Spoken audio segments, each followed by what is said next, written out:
कोई बन गया रौनक पखियां दी, कोई छोड़ के शीश महल चलिया है, कोई पलिया नाज ते नखरिया विच, कोई गरम रेत ते थल चलिया, कोई भुल गया मकसद आवन दा, कोई करके मकसद हल चलिया। गुलाम फरीदा इत्थे सब मुसाफिर नहीं, कोई अज चलिया कोई कल चलिया।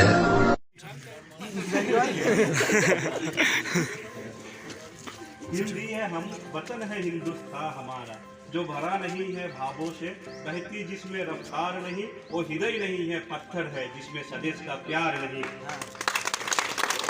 हम अपनी जान की दुश्मन को जान कहते हैं और इसी मोहब्बत की मिट्टी को हिंदुस्तान कहते हैं।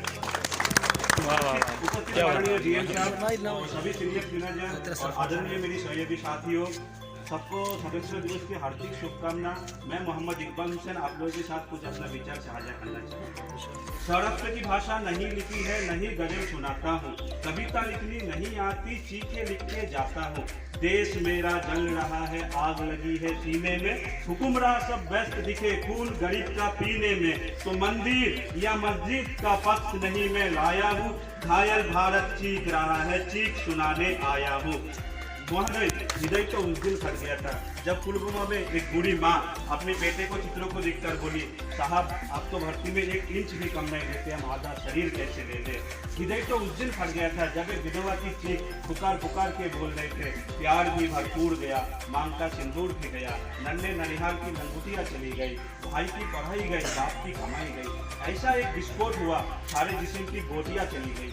आपके लिए तो एक आदमी मरा है साहब, मेरी घर की तो रोटियाँ ही चली गई। क्या बात है, क्या बात है। और हमारा देश कब सीखता है, सिर्फ सरहदों पर नहीं, जब मंदिर मस्जिद के नाम पर हथियार उठाया जाता है, या तुई मुई को भी हवस का शिकार बनाया जाता है, या मतों की मठाधीश भी क्रोध में आने लगती है, जब पेट्रोल की कीमत चढ़ते चढ़ते खुले आसमान को, या लखीमपुर में जब रेल मिला किसान को, गुजरात में पुल का टूटना 141 लोगों की जानें लेती हो, और देश के अखबार वालों को ये दिखाई नहीं देते हो, न्यूज चैनल वाले भी जब जब राज दरबारी सी सीखा है, तब तब भारत जख्मी होके मेरे जरिए चीखा है।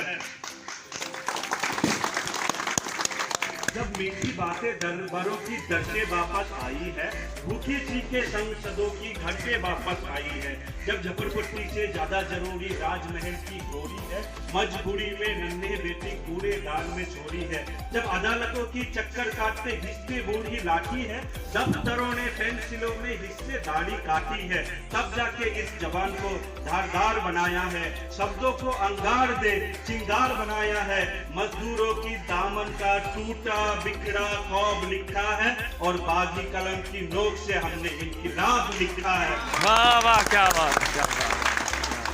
आजादी, यूं तो आजादी की लौ 1857 में चल चुके थे, 1947 में हम लोगों का देश वैशाली बन के आजाद हुआ। उसके 3 साल के बाद हम लोगों के देश में संविधान आया। 1950 26 जनवरी हम लोगों के देश में डेमोक्रेसी सेटअप हुआ। उस टाइम पे यूनियन संविधान में यूनिटी ऐसा थी हिंदू मुस्लिम की, कि हिंदू का जितना उतना ही हक मुस्लिम का है इस देश पर, उत्तर वाले दमदार दक्षिण वाले इस प्रदेश पर, जो लोग हमें जोड़ेंगे नतमस्त उसको प्रणाम, दर्जा उसको कुरान का, बसते उसमें रब है, विश्वास मुझे इतनी है वतन परस्तु की रूह 22 पर, जो लोग हमें बांटेंगे दंगों की उम्मीद बनेंगे, अब तो उन जाहिलों को जेल में बंद करने की काम करेंगे।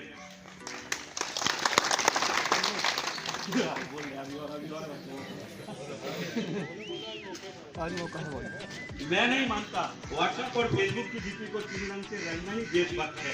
अगर आप चाहेंगे साल में 2 बार तिरंगा उठाना ही देशभक्त है, तो मैं पूछना चाहूंगा, फुटपाथ पे रहने वाला लड़का ट्रैफिक की छाव में नंगे पाँव में जो तिरंगा लेके चलता है, उसको आप क्या कहेंगे? उसकी देशभक्ति, उसकी पेट की भूख की शक्ति है जो उसको ऐसा करने पे मजबूर करता है। मेरे मायने में अगर कोई सच्चा देशभक्त है तो जो अपना काम ईमानदारी से करता है और भारत की संविधान को दिल से लगा के रखता है, वही सच्चा देशभक्त है।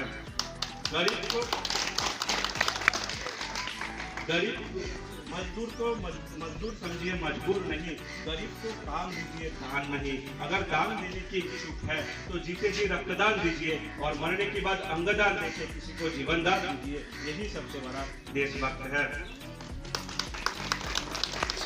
ईसाई सारे सिख सभी इस तिरंगे को सम्मान दो। बात आ जाए वतन की तो फौलाद सा सीना तान दो। अरे राजपूत उठो, ब्राह्मण जागो, इस मिट्टी का कल्याण करो। शिया और सुन्नी साथ मिलो, अब भारत का निर्माण करो। होगा हौसला एक दिन सभी के दिलों में, तो पाकिस्तान भी जय हिंद कहेगा। पाकिस्तान ही क्यों, सारा जहां ही जय हिंद कहेगा। सारे जहां से अच्छा हिंदुस्तान हमारा, हम बुलबुले हैं इसकी, ये गुलिस्तान हमारा, ये गुलदस्ता हमारा। इनकलाब